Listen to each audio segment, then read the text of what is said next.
உன்னை கல்லால் அடிக்கிறான், ரத்தம் வருது. எப்படி அதை பார்த்துக்கிட்டு சும்மா இருக்க? சார், ஒரு மாமரத்து மேல கல் எறிஞ்சா அதுக்கு பிரதிபலனா அது மாம்பழங்களை தருது. அறிவில்லாத ஒரு ஜடப்பொருளான மரமே தனக்கு கெடுதல் செஞ்சவாளுக்கு நல்லது செய்யும் போது ஆறறிவு இருக்கிற மனுஷன் சார் நான். நேக்கு கெடுதல் செஞ்சவாளுக்கு நல்லது செய்ய முடியாட்டையும் பரவாயில்ல, கெடுதல் செய்யாம இருக்கலாம் இல்லையா? என்ன சார் இது? கல்லில் அடிச்சா சும்மா இருக்கேங்கிறான். இவன் என்ன ஜடமா? சார்,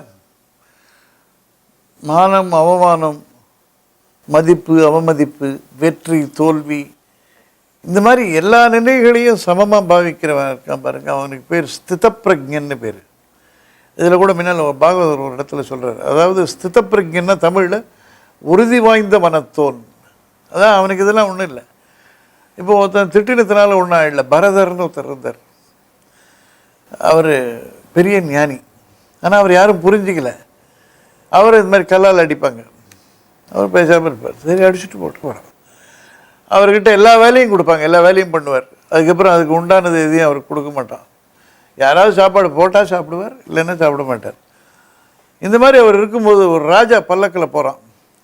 அந்த பல்லக்கில் சுமக்கிறவனுக்கு ஒருத்தனுக்கு உடம்பு சரியில்லாமல் போய்ட்டுறது, அவனை விட்டுறாங்க. இன்னொரு ஆள் தேவைப்படுறது, பின்னால் 3 பேர், பின்னால் 3 பேர், 4 பேர் வந்து மாதிரி. அப்போ அவர் அங்கே இருக்கிறத பார்க்குறாங்க. அதனால் ஆள் திடகாத்திரமாக இருப்பார். அதனால் அவரை கூப்பிட்டாங்க, தூக்குங்க. சரி, தூக்கு. இவர் பல்லக்கு தூக்கி பழக்கம் இல்லை, ஏதோ தூக்கிட்டு போனார். தூக்க சொன்னாங்களேன்னு அவருக்கு தான் யார் என்ன சொன்னாலும் சரி அப்படின்னு தூக்கிட்டு போச்சு. இவருடைய நடை மற்றவங்க நடையோட ஒத்து வரல. அதனால் பல்லக்கு டம்னு ஆடுறது இந்த மாதிரிலாம் ஆடுது.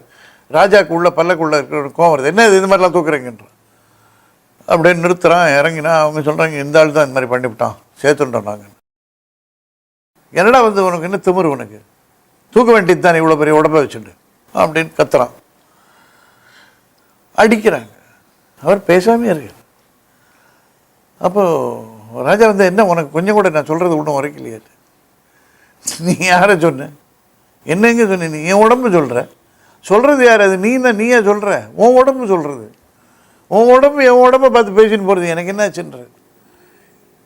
ராஜா உடனே ஒரு இது வருது, என்னடா இவ்வளோ உயர்ந்த ஞானத்தை பற்றி பேசுகிறான் இவன், உடல் வேற தான் ஆத்மா வேறன்னு. உடனே அவர்கிட்ட, நான் பெரிய தப்பு பண்ணிவிட்டேன், நீங்கள் யார் என்ன அப்படின்னு அவரை பற்றி விசாரித்து அவர்கிட்ட உபதேசம் வாங்கிக்கிறான். ஆத்மான்றது வேறு, அது இதெல்லாம் அடியோ உதையோ இகழ்ச்சியோ புகழ்ச்சியோ வெற்றியோ தோல்வியோ அதெல்லாம் ஆத்மாவை பாதிக்காது. ஆத்மான்னு நம்ம சொன்னோன்னா உடனே அது ஒரு அப்படின்ற மாதிரி இருக்குது. ஆனால் அதே இங்கிலீஷில் சோல் அப்படின்னாக்க அது உயர்ந்த விஷயமா இருக்குது நமக்கு. பட் அந்த மாதிரி ஒரு உயர்ந்த தத்துவத்தில் அவர் உணர்ந்தவராக இருந்ததுனால அவருக்கு இதெல்லாம் சாதாரணமாக இருந்தது. அவருக்கு என்ன பேருன்னா பரதர் ஜடபரதர். ஏன்னா ஜடம் மாதிரி இருக்கான்னு ஊரில் எல்லோரும் ஜடபரதர்னே கூப்பிட்டான். அதை பற்றி அவர் கவலைப்படலை. இப்போ நீங்கள் ஜடம்ன்றீங்க, அதுலேயும் ஜடம்னு வருது. அதான், அதாவது நமக்கு நம்மள மாதிரியே பிஹேவ் பண்ண தான் ஒத்துப்போம். கொஞ்சம் அவன் ஞானியாக இருந்தான்னா அவனுடைய பிஹேவியர் வேறு ஏதாவது இருக்கும், அவன் கவலைப்பட மாட்டான்.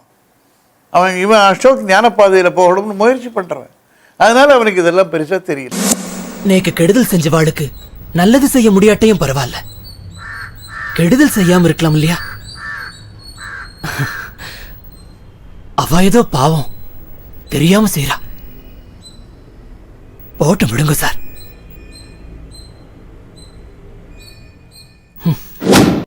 அசோக்கை தவிர வேற யார் சார் இப்படி ஒரு பதிலை தர முடியும்? இந்த மாதிரி அபூர்வமானவங்கள ஜீனியஸ்னு ஒத்துக்க நமக்கு தெரியாது. அப்நார்மல்னு முத்திரை குத்தி ஒதுக்கிடுவோம்.